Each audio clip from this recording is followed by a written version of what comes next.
Buen día, mi nombre es Danilo Javier Paredes Aro, soy estudiante de la Universidad Técnica de Manabí.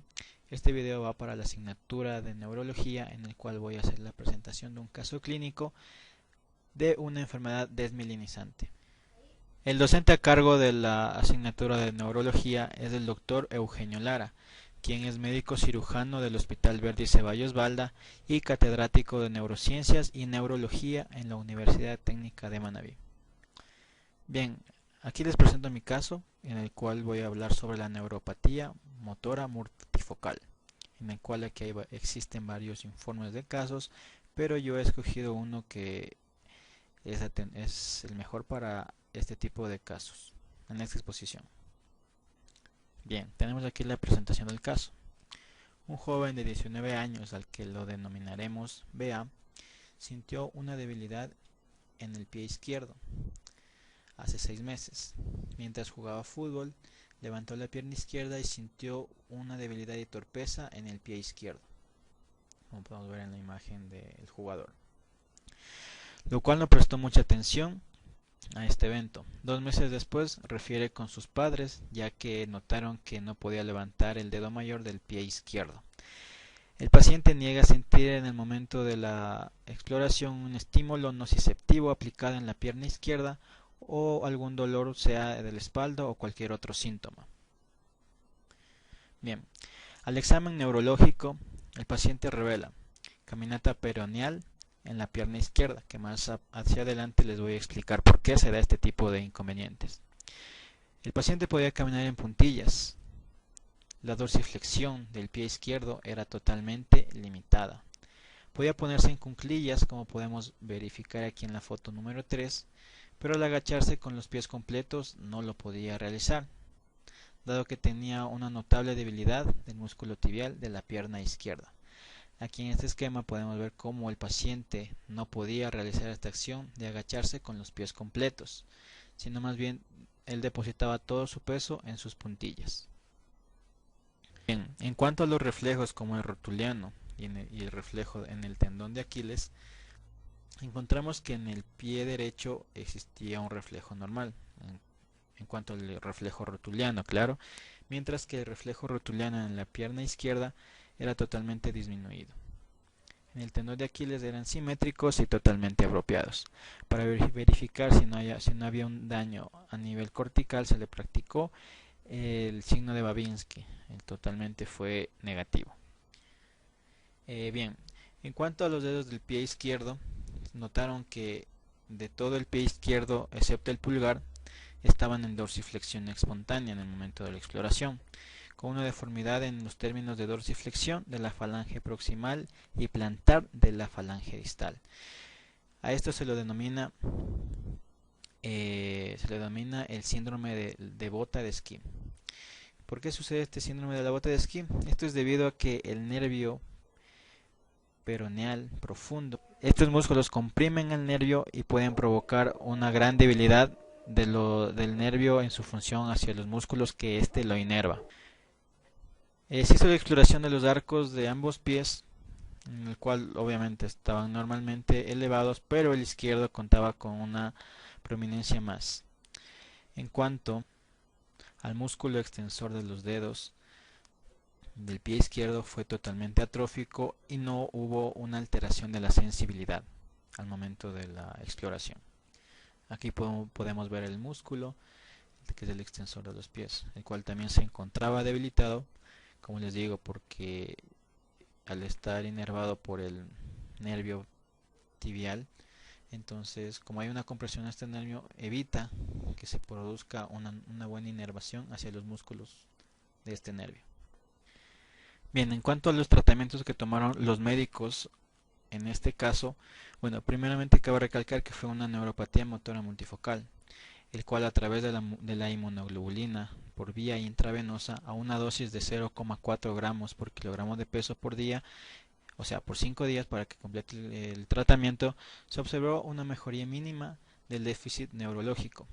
La debilidad de la pierna izquierda que el paciente presentaba con una total abolición se redujo. La flexión plantar, que como al inicio tenía no podía dorsiflexionarlos, La flexión plantar mostró una potencia mucho mejor en comparación con el hallazgo anterior. La segunda dosis de la inmunoglobulina en este caso fue muy evidente, ya que mejoró totalmente la sensibilidad del pie.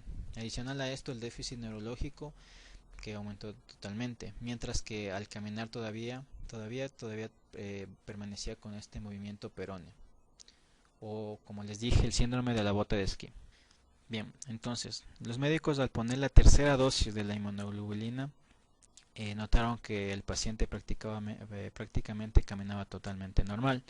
Podía ponerse en cuclillas, relativamente correcto, pero al ponerse en cuclillas con las pies totalmente pegada al piso, no lo podía totalmente realizar de una manera completa.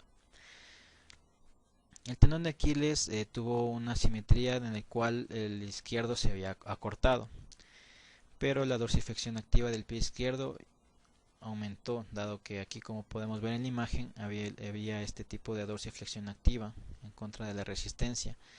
En este caso el paciente no lo podía hacer, no lo podía llevar hacia la resistencia, así como la dorsiflexión y la flexión plantar de los dedos.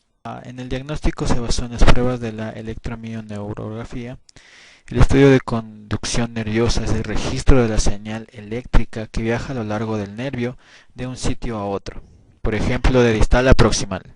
Se utilizó una estimulación eléctrica sobre el nervio a estudiar y se registra en el tiempo que transcurre entre el estímulo y la presentación de la respuesta. Este puede ser mediado, tubulado o graficado, se conoce como la latencia.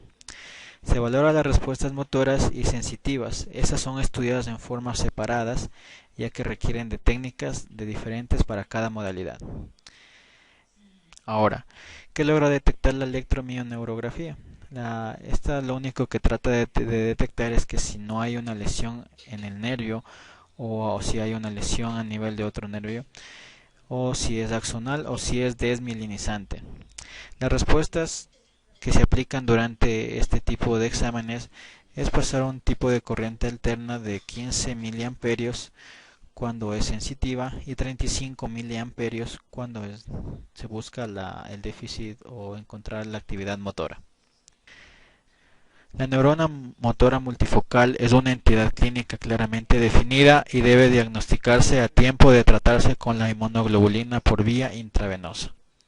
En cuanto a la discusión del caso, estamos frente a una neuropatía motora multifocal, ¿no? Entonces, a continuación daré una breve reseña de lo que este tipo de enfermedad amerita. Bien, es una neuropatía desmielinizante adquirida crónica inmunomediada, en la cual también se descubrieron conexiones con la inmunoglobulina M y los anticuerpos de los gangliosidos GM1 y una respuesta positiva a la inmunoglobulina. Una de las principales características de la clínica de la neuropatía es que se puede encontrar una debilidad lenta, progresiva o en cascada, que puede llevar a la no pérdida objetiva de la sensibilidad en la distribución de dos o más nervios. Puede también tener unos síntomas sensoriales, o sea, la pérdida abolida de los síntomas sensoriales. Solo unos pocos pacientes son aquellos que pueden detectar este tipo de parestesias discretas, pero en este caso, como nuestro paciente prácticamente dejó pasar mucho tiempo, entonces no pudo tener una renovación completa de su músculo que estaba totalmente abolido. Como siguiente punto tenemos que nuestro paciente revela poca información, lo cual provoca una información poco confiable y tardía, por lo cual es probable que la respuesta terapéutica hubiera sido de una mejor manera si se pudiese diagnosticar de una manera anticipada. Como otro punto tenemos que en la electromioneurografía de rutina se debe tener cuidado porque el CB, que es un marcador que se busca en este tipo de exámenes, puede ocultarse en las partes proximales o distales de los nervios comprobados, por lo cual tenemos que esta técnica es totalmente invasiva, ya que se trata de una punción en el músculo con una aguja descartable, ya que estudia la actividad eléctrica del músculo y valora la integridad del sistema motor completo, que consta de una motoneurona superior e inferior. Es necesario que lo realicen los médicos profesionales, especialmente los que tienen un amplio conocimiento de la anatomía fisiológica del sistema nervioso periférico muscular. Como otro punto encontramos que no se puede encontrar el marcador CB, que es el marcador de conducción multifocal que se busca en este tipo de lesiones. Es probable porque este está presente en los nervios que se encuentran en la periferia, donde no se está prácticamente buscando el tipo de estímulo que estamos queriendo reconocer para poder encontrar la lesión. Por tanto, se recomienda la estimulación magnética transcortical de las raíces espinales para la detección del ACV en los segmentos proximales del nervio. En el caso de nuestro paciente, BA se extendió el análisis con este tipo de exámenes de tipo estándar, donde no se registró ninguna ACV parcial en el nervio izquierdo isquiádico del nervio tibial. En conclusión, después de practicar este tipo de exámenes constatamos que existe una debilidad muscular progresiva lenta en cascada, como ya les mencioné anteriormente, que puede ser asimétrica en el área de inervación de al menos dos nervios periféricos durante el momento de la lesión de que sufrió el paciente. Aunque la recuperación de la fuerza muscular en nuestro paciente fue totalmente no del todo completa, entonces aquí también se recomienda que este tipo de casos se deben diagnosticar lo más pronto posible. Entonces, al tratarse de la neuropatía, en este estudio se usó la inmunoglobulina por vía intravenosa a una dosis de 0,4 gramos por kilogramo del peso corporal. Durante el tratamiento duraba unos 5 días, en el que se observó una mejora mínima del déficit neurológico, aunque la recuperación de la fuerza muscular rara vez logró mejorar en este paciente. A la vez que hubo una mejoría a través de la inmunoglobulina, hubo también otra mejoría de la velocidad de conducción motora en el nervio isquiádico del nervio tibial. Claro que no fue todo del todo completo, pero logró ser un poco factible después del tratamiento.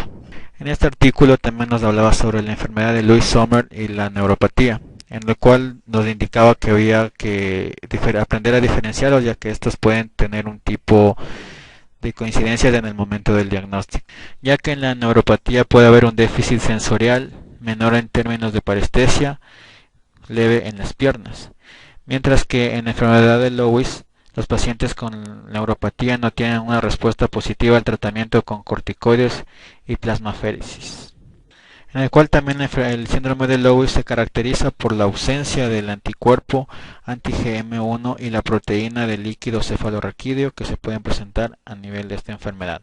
Los estudios han registrado una mejor respuesta al tratamiento con pacientes más jóvenes en varios estudios no controlados. Algunos pacientes mostraron una respuesta terapéutica positiva al tratamiento con ciclofosfamida, interferón beta 1A, la ciclosporina, la metotrexona y la azathioprina. Existe la frecuencia de que en el antígeno de histocompatibilidad del antígeno del leucocitario humano de tipo 2 se proporciona instrucciones hacia una proteína la cual desempeñará un papel crítico en el sistema inmunitario. Entonces este tipo de frecuencia puede ser el detonante también de este tipo de enfermedades a nivel de una desmielinización de una motoneurona. Muchas gracias.